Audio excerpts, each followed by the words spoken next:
If you had told me a couple of years ago, before the April of 2022, that Ron Gilbert would one day make a new Monkey Island game, I would have called you crazy, told you how it's never gonna happen, you are delusional, on copium, it's too good to ever become true, and so on.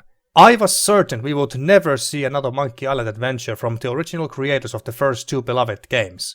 But then, on April Fool's Day of all days, Ron Gilbert, like the gigachat that he is, casually announced that he decided to make another Monkey Island game, something he had said almost a decade earlier he would do if given the chance. But because he was known as a hater of April Fool's tradition, some held hope that what he said was true and not a cruel joke playing with our emotions, while others, like me, were skeptical. Then a few days later, the official announcement trailer for Return to Monkey Island dropped, and it just felt so unreal. I don't remember the last time I was this excited for a point-and-click adventure game, a sequel, or any game in general. And it wasn't long before the game released either. Gilbert and Dave Grossmann, who also worked on the first two games, had secretly been developing it for 2 years. The game was released in the same year in September of 2022, developed by Ron Gilbert's company, Terrible Toybox, and published by Devolved Digital. So after a 31-year-long wait since Gilbert's and Grossmann's and their gang's last collaboration on the second game of the franchise, Monkey Island 2 LeChuck's Revenge in 1991, was it worth it? Does Return to Monkey Island deliver, and is it everything we had hoped for? And most importantly, what is the secret of Monkey Island? Well, okay, I won't spoil that for you, but my name is Siperos and these are my thoughts on Return to Monkey Island. Normally I would give a synopsis of the story, and I will as I always do, but since beginning of Return to Monkey Island ties directly to the ending of LeChuck's Revenge, discussing it would spoil both that ending and the surprise at the start of this game. However, I'll address two key questions most of us had at the time. Does Return to Monkey Island explain what happens immediately after the end of LeChuck's Revenge? Yes. Is it a direct sequel to LeChuck's Revenge? No. It's its own self-contained story. Now, if you would rather jump straight to the synopsis of Return to Monkey Island's main story without major spoilers, skip to this point in the video. The game starts with the prelude chapter that replays the same ending confrontation between Guybrush Threepwood and his arch-nemesis LeChuck from LeChuck's Revenge.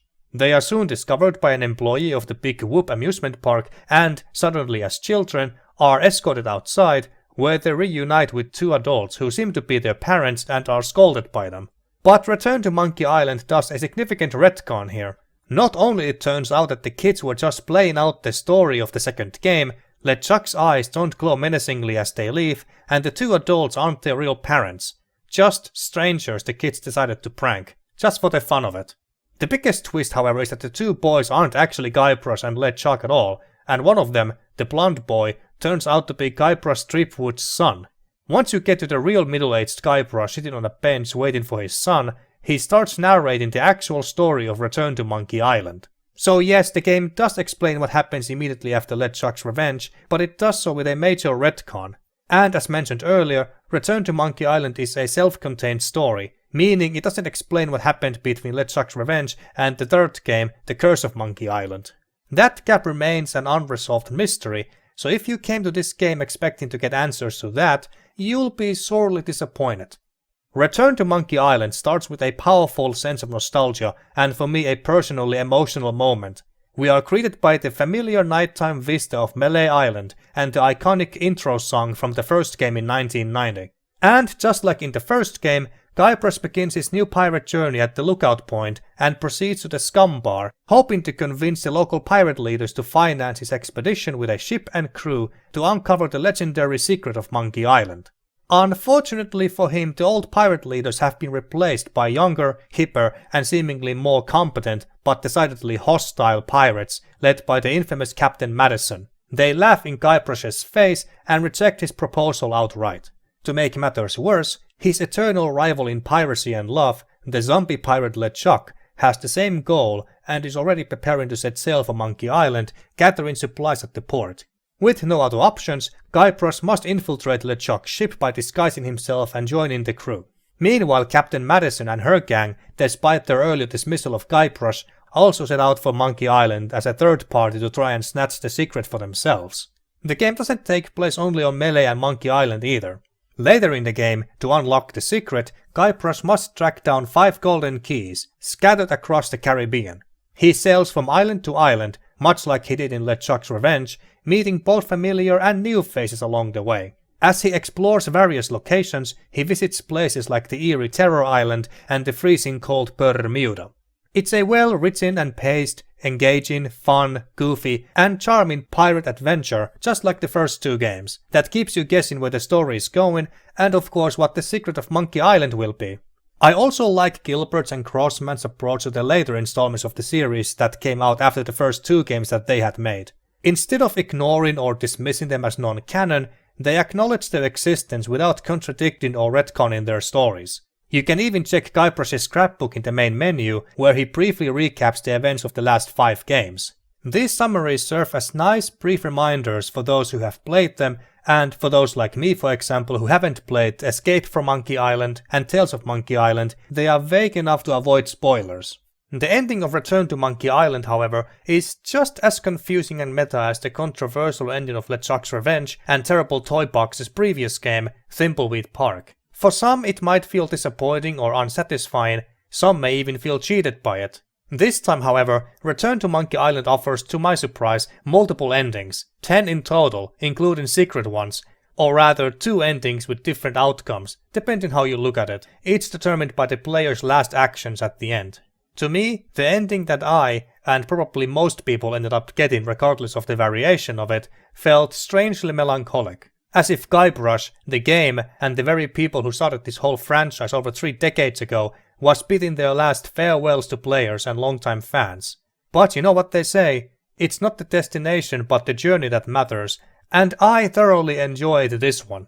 I don't think I need to say much about our protagonist, the mighty pirate wannabe Guybrush Threepwood, once again voiced by the one and only Dominic Armato, since he's so iconic among classic adventure game protagonists. Ha! At last! Hello, Monkey Island. It's me, Guybrush. Did you miss me? Your secret will be mine.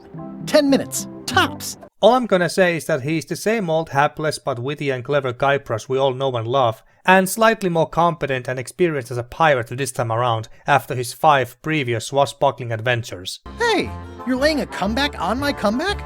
That's gotta be against the rules. Most of the voice casts from all the previous games returned to reprise their old roles, like Alexandra Boyd as Elaine Marley, Guybrush's wife and former governor. It's great! We're going to get a lot of limes to a lot of sailors and save a lot of lives. Neil Ross as the cartographer Wally. Well, well, well, look what the surf washed ashore. It's Guybrush Threepwood. Leilani Jones as Carla the Swordmaster and the Voodoo Lady. The way to the secret is like a serpent which swallows itself. Many obstacles lie ahead. And Denny Delk as the fan-favorite Murray, the demonic skull. Murray? Indeed, I am Murray, the all-powerful demonic skull. But you have me at a disadvantage with it, Zombie Man. Have we met before? Unfortunately, not everyone could reprise their iconic roles of some of my favorite characters of the series. The main villain, zombie pirate LeChuck, is this time voiced by Jez Harnell, who has played many other roles in the past titles, and he does a respectable job as LeChuck. Guybrush Threepwood is a fancy-pants-wearing third-rate sailor and a has-been pirate. He stole the woman I loved, and I will eat his heart at the gates of hell. But he's not Earl Bowen. Guybrush Threepwood, by my gangrenous gut, I don't know how you escaped my carnival of the damned, but you won't escape a taste of my blade! Ah! May he rest in peace. Suffering sailors, 'tis good to be dead! I'm not a fan of Stan's voice, this time provided by Gavin Hammond. Always happy to help out a fellow entrepreneur in a non-competing industry. Let's get right to it. Your target market are pirates. Mostly young, mostly male.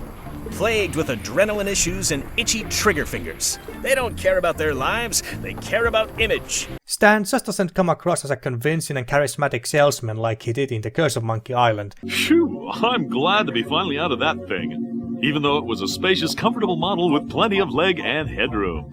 Well, hello there. Say, you look familiar. And the special editions of Monkey Island 1 and 2, where he was voiced by Patrick Penny. Howdy! Welcome to Stan's previously owned coffins. We handle the dead for a lot less bread. What are you looking for, son? Also, is it just me or does anyone else think that Stan here looks like Bruce Campbell? But regardless, it's great and nostalgic to see all these characters back, most of whom are still voiced by the same actors who have brought them to life since The Curse of Monkey Island in 1997.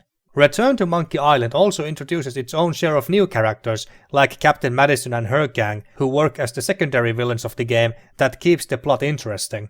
My favorite new characters are LeChuck's entire crew, each with their own quirks and whom you get to know well during your time on their ship. Like Ghost Pirate Iron Rose, who works as the quartermaster, and LeChuck's loyal right-hand woman, voiced by Courtney Taylor.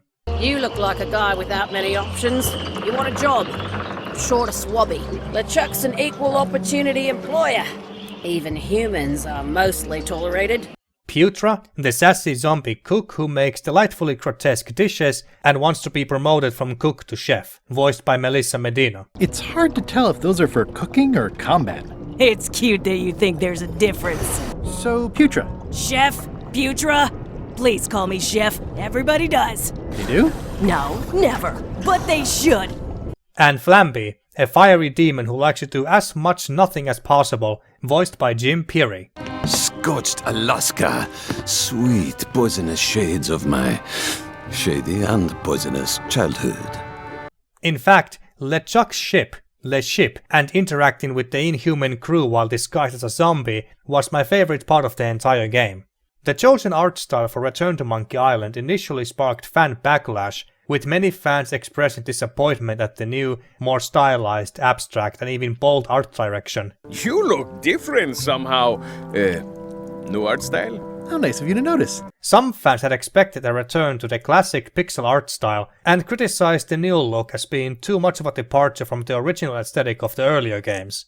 The amount of angry posts and even vitriol directed towards the game and Ron Gilbert himself became so intense that he eventually stopped posting about the game entirely. On his blog, Gilbert explained that Monkey Island 1 and 2 were not pixel art games. They simply used the best art and latest technology available at the time. If he had worked on Monkey Island 3, he would have pushed further and for different look, possibly something like Day of the Tentacle or even The Curse of Monkey Island with 2D cartoon graphics. In fact, if we compare all Monkey Island games and their art styles, you can see how much the art direction has changed due to advancement of technology. The series never really had a consistent style. It started with what we now call pixel art in the early 90s, transitioned to hand-drawn 2D cartoon-like graphics in 1997, and moved to 3D in 2000 and 2009. So it's entirely possible that if The Secret of Monkey Island were made today, it might look similar to Return to Monkey Island, thanks to modern technology enabling new forms of artistic expression. The only quote pixel art game Gilbert had made in his career was Thimbleweed Park, where it was a deliberate design choice. Gilbert also mentioned that he and Grossmann considered using pixel art for Return to Monkey Island, but they ultimately decided it didn't feel right, and that they didn't want to make a throwback retro game. As for my opinion, I'll admit that I wasn't a big fan of the art style when I first saw it. If I had been in charge, I would have hired Bill Tiller, the lead background artist from The Curse of Monkey Island, because that game holds a special place in my heart, not just because of nostalgia, but because I adore how it looks, and because it has aged like fine wine, still looking beautiful today. But I just decided to be happy that we are getting a new Monkey Island game from Ron Gilbert at all. That said, as I saw more of Return to Monkey Island, I warmed up to the new art style, and once I got my hands on the game and started playing it, I fell in love with the new look. It's colorful, charming, fun to look at, feels fresh, and fits the whimsical and lighthearted nature of the game perfectly. Regardless of how you feel about the art style, you must admit, it works. Return to Monkey Island plays like any other old-school point-and-click adventure game, where you point and click on things to move around, interact with objects, pick up a lot of items, and use them to solve puzzles. So while Gilbert and Grossmann didn't aim to make a throwback game, they didn't try to reinvent the wheel of the genre either, and I don't think anyone was expecting or wanted them to. They added modern quality of life features that you would expect from adventure games today, such as the ability to highlight points of interest and items to pick up.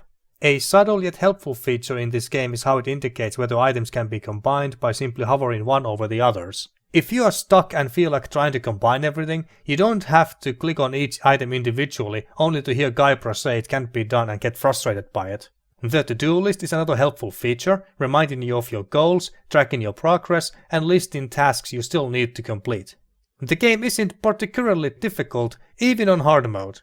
As someone familiar with this genre and franchise, I found Return to Monkey Island to be smooth sailing compared to the first 3 games. This is because the game avoids the infamous bizarre adventure game logic that often made solving puzzles in the 90s titles much harder. Only a few puzzles made me scratch my head, especially the final one whose logic I just couldn't grasp. If you do get stuck, you can use the handy hint book that offers gradual tips, which I did use on a few occasions. Regarding the difficulty modes, my biggest criticism about Return to Monkey Island is that they didn't do what they did in Thimbleweed Park. In Thimbleweed Park, the difference between casual and hard mode isn't just a number of puzzles, with the hard mode adding extra steps to the already existing puzzles, making them more complex than in the casual mode. Due to the puzzles requiring more items to solve them, hard mode also has more scenes and areas to explore and characters to meet exclusive to that mode. Sadly, Return to Monkey Island doesn't do the same and offer the same variety, leaving little incentive to replay the game on hard mode beyond the added puzzles. The game also features a side activity in the form of collecting trivia cards. There are 170 of them in total, spawning in various locations across the game, each asking multiple choice questions that test your knowledge of not only Return to Monkey Island, but also the previous games in the series. They are much more interesting and fun collectibles than the specks of dust from Thimbleweed Park. Of course, no Monkey Island game is complete without its fitting music.